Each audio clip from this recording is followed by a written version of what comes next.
Hi, this is Cammy Davis, and my website is cammydavis.com. Today I am going to show you something that is simple and inexpensive that you can make for Christmas gifts or birthday gifts or for yourself. I'm going to use a picture frame, which is one that I picked up at a vintage store for like $1.99. You can look for those. Pretty much every Goodwill, every yard sale, whatever, has a picture frame.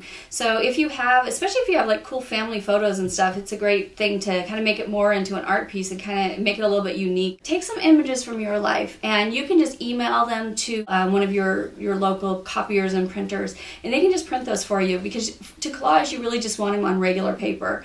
The thicker paper or definitely like photographic paper it doesn't turn out as well. I think you can actually just take your cell phone in and have them printed off of there. So I picked out an image that I had done of one of the local historic buildings, and I cut that out. I cut out a sun that is from one of my paintings to include, and then I wanted at least one other thing, and I got a little picture of my little dog Emmy.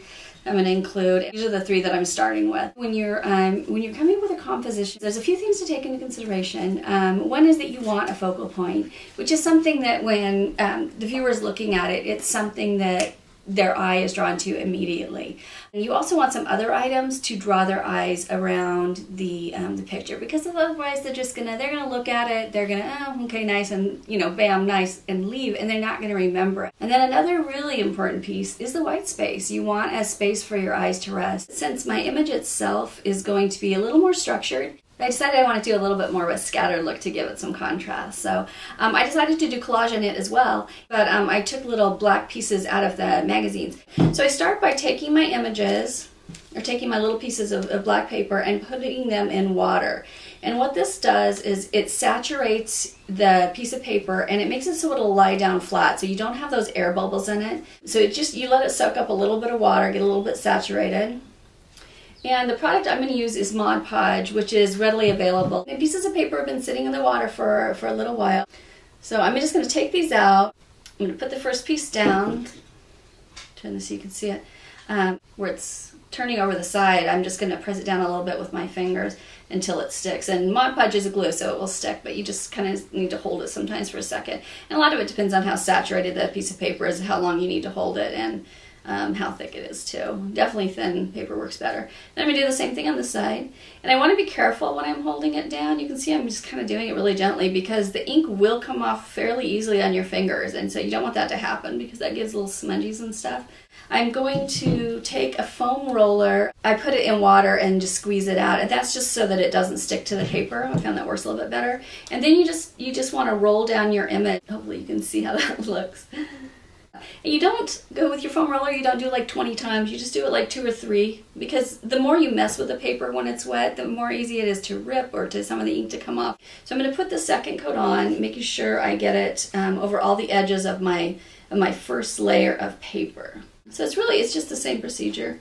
And then this time when I'm putting my little scraps of paper down, I'm going to put it on the spot where there's nothing right now, so they're overlapping. So I took the piece of glass and I put my first layer of magazine print down. Now I get to do the fun part, which is putting down the house. This is my first layer, and I'm going to do the same thing again, where I'm going to let this dry and before I start my second layer. I really actually think that's going to look interesting. Altogether, I had 3 layers of the magazines, so that was 3 layers of Mod Podge, and then I'm doing one final coat. I think I'm just going to paint a little bit of a tree in it too. I think that'll be enough to kind of finish this piece off. This piece is finished. I'm going to let it dry, and then I'm going to put one final layer of the Mod Podge on it and let that dry as well, and then I'll show you the finished piece. I finished my piece, and I think it turned out really well. I like the contrast of the ripped pieces of black paper with a more structured, brighter on the inside. So I hope this gives you some ideas of little gifts that you can give to people and things that you can make that are more personal to you. I think that means a lot to people. Thank you for listening to my tutorial. If you have any questions, just send me a comment on my website. And if you need other small gifts, I have necklaces and keychains that I do with images of my artwork. The necklaces are only $15 and the keychains are $9, and shipping is free, so they make really easy to give gifts. So I hope you will consider those. Thanks so much, and stay creative.